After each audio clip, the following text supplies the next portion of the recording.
Hey, ladies and gentlemen, welcome back to the channel. As always, it is Nick here, back for your daily crypto news and analysis. And today we're going to be talking about Hedera and HBAR. So let's just dive in and let's start off with the overall price chart here. I've been looking at the HBAR price chart since we did make the video yesterday on why I believe that we will see a big breakout on HBAR. And mainly what I've been looking at is where we have been in the last couple weeks. So I'm on the weekly here. These are the last 4 weekly candles, including today's. What I'm looking at is this to break over the 9 cent zone, which I do think that we will see in the near short term. I did even talk about how we could possibly see 15 to 18 cents. And that's simply because I do believe that we are following this pattern back here where we did kind of just trade on support for a little bit of time, and then we had a significant breakout happen. Now, is it going to do the exact same move here? No, not exactly, but I would love for us to have a significant retest at some point in time of support, mainly something like us coming up here, coming back down, testing the 6 cent zone, and then having that breakout event. Now, once we do see this, it's going to be a little bit of a challenge to break over this resistance zone at 10 cents or so. Going all the way back here to January 2021, you could actually see that we were hitting significant resistance here, but we will probably get a few tests here, kind of build a floor, and then have the next leg up, followed by a retest, and then continuous breakout to the upside. And this is going to follow what mainly the rest of the market does, as we are looking at Bitcoin. Yes, Bitcoin is about to signal a big move in the market if we can get a monthly candle close well over the downtrend that we have been breaking over in the recent weeks. And I do think that as Bitcoin does become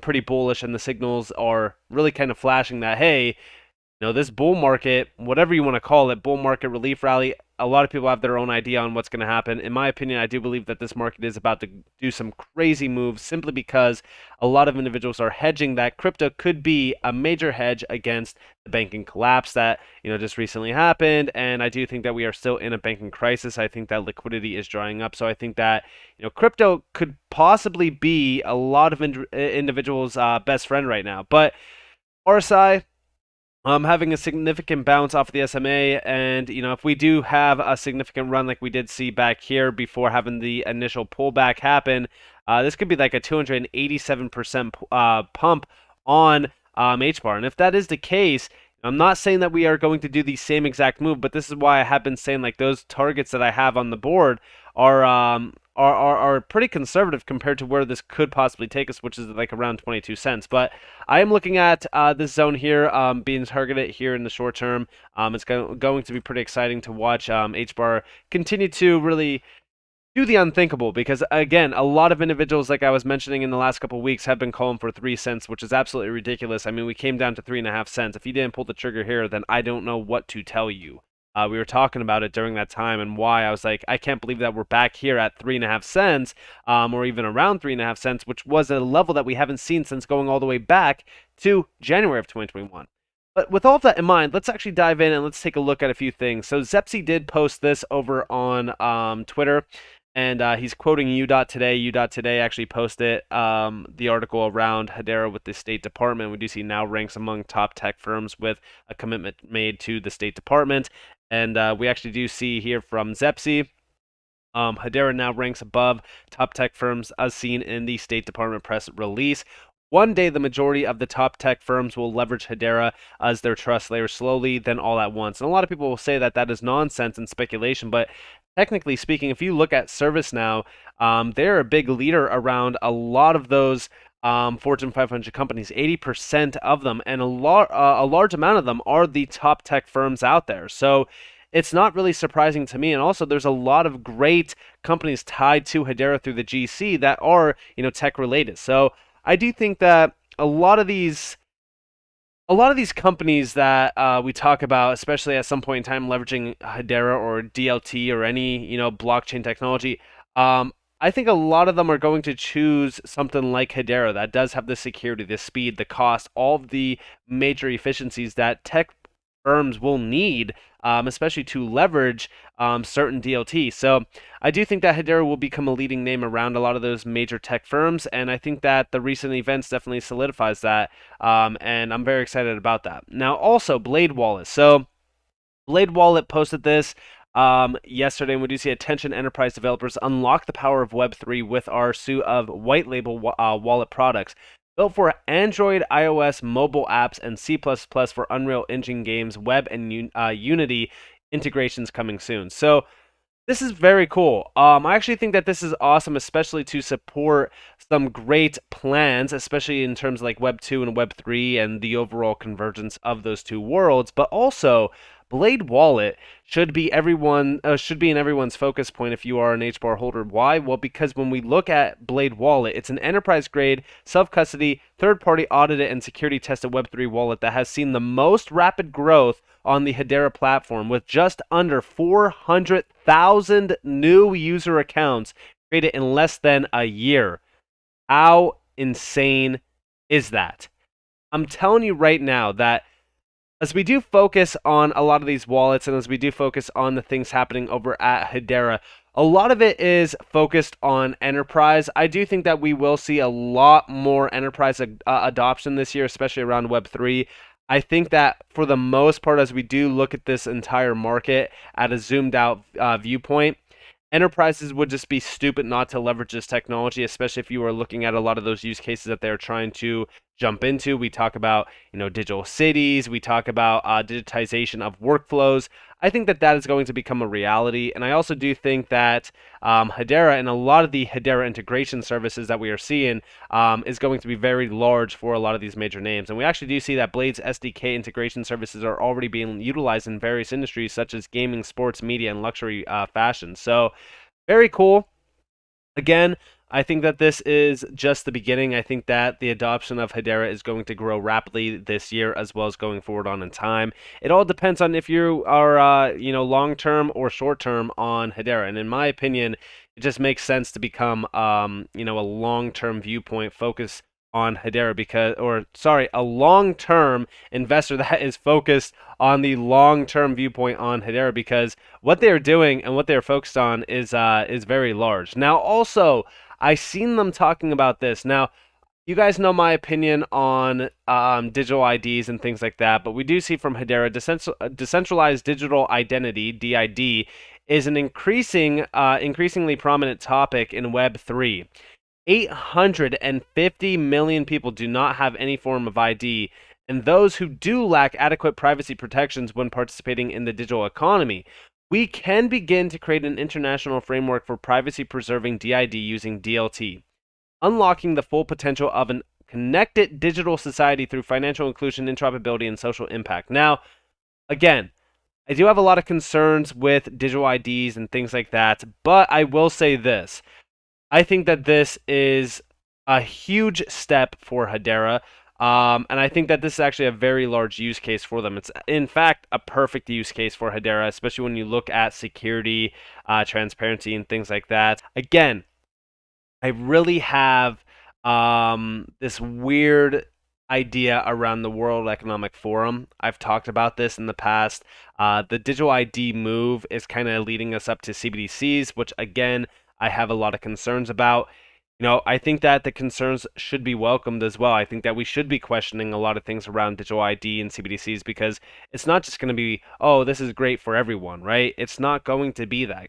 And I seriously think that we should take a step back and definitely look at a few things around digital ID and stuff like that. But I will say, the breakdown here around Hedera is very interesting. And I think that it does give us a little bit of an insight on just how strong of a selling point Hedera is for some of these larger use cases out there when you look at Web 3 and Web 2. And like I said, the conversion of both of these. This is a 23-minute long video. I think everyone should go and check this out, because this is actually a pretty large insight on just what's actually happening around digital identity. In fact, I could actually play this real quick for you. This is a little bit of a segment.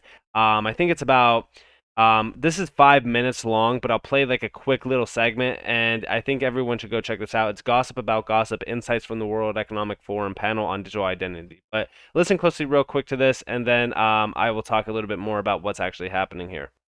Yeah.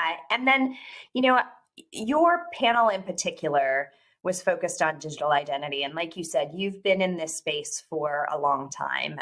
WEF is not typically in the business of sort of rehashing old technologies. It is about, being forward looking and thinking about the new adoption of technologies and innovations to make the world a better place. So how did you talk about digital identity in the future and sort of the, what in terms of Web3, what does that really mean, and how can we, continue to move forward from what we have today? Yeah, I would say the group wants to identify the pain points, right? They want to really identify blockers, in particular, any policy blockers. Is there something governments can be doing? So we haven't really got into this dimension of the World Economic Forum, but they have, I believe, a keen role to play in putting public and private sector together in collaborative dialogue. So they wanted to understand, what can be done on the public sector side. So we workshopped some questions. We went through the history. We talked about it from different perspectives and what's been a barrier. And essentially, what we kind of came up with as an area of focus, there's more than one, but the one that really resonated with me was to focus on almost policy level interoperability. So we have the technology standards. Frankly, there is standards work that needs to still be done. So I don't want to dismiss that, but that's happening. It's not like that's not a pain point where the WEF needs to come in and really drive through some kind of roadblock. I think we've got, the community is doing what the community does with innovation. There's kind of competing standards. There's some things. It's working itself out. People are getting together. So that's progressing. But what may not be progressing as well is trusting the process. So let's say you have a process standard for giving someone a government-backed identity or even a commercially backed identity claim. You've verified their identity, but who is going to trust the verification that you put them through, right? So you've put someone through verification. And how are you going to get that process trusted by the next relying party? And what technologies does that relying party need to deploy in order to even receive an assertion of their identity? So technical standards and adoption, technical standards is a piece of it, but also adoption of trust frameworks of standardization at that level. And that key part there is what I mainly wanted you guys to hear is the trust layer aspect to it. I've always said that with Hedera, I do think that we will see Hedera become the trust layer for Web3. I think that that's always been the selling point for Hedera, for me at least, because there really isn't anything like it. And I do think that technologically, Hedera is best suited for use cases like this, where you are, talking about sensitive information. I think that this could very well be a major step for Hedera to be, massively adopt it. But the problem is, again, we always have concerns about digital IDs. We have concerns about CBDCs and things like that. And again, like I've said, I think that's for the best case scenario that we do question these things, because there is a lot of concerning things around this, but this could be a big step for 850 million people, for an example. So very interesting topic for sure. And I do think, again, going all the way back to the beginning of this, it really kind of just solidifies how big of a piece of the puzzle Hedera is playing into when you are talking about the potential of Hedera as a trust layer. I think that Hedera becoming the trust layer for Web3 enterprises, tech firms, etc. Like, this is what we've always tried to focus on, is how big of a part trust is for every sort of major technological adoption. This is the next, in my opinion, the next generation of technology, especially technological advancements within society. And I think that this is going to become a big piece of everyday life, and we need to make sure that the trust is there. But also, on top of the trust, we need to ensure that the speed's there. There's no friction. The cost is very low. All of this is what Hedera has been hitting the nail on with every sort of step of the way. So it makes me very bullish on the future around Hedera and what HBAR will essentially become. And I think that short term, yeah, like we talk about short term price action, but ultimately speaking, long term, like, are we really going to be looking at the chart of HBAR in 5 years from now? I mean, we might here and there, but we're not going to sit here waiting for the next big level to be hit. We're not going to sit here being questioning or questioning ourselves, saying, did I buy enough at 3.5 cents? Did I buy enough at 4 cents? Did I buy enough at 5 cents? No, long term, we're going to say, okay, well, how many tech companies are utilizing Hedera right now? How many individuals are utilizing Hedera right now? How large is the ecosystem for Hedera right now? Like, that's what we're going to be questioning. And we're also going to be looking at the fact that, hey, HBAR is doing over 10,000 plus TPS. It's going to be a very exciting feature, that's for sure, in my opinion. And with all of that in mind, I hope that you guys enjoyed this video. If you guys did enjoy the video, definitely leave a like, subscribe, turn notifications on because more free content. You guys are more than welcome to follow me on Twitter and join the free Discord down in the description below. As always, up to you all. Have a beautiful day or a beautiful night wherever you guys are in this world. This has been Nick. Peace out, guys.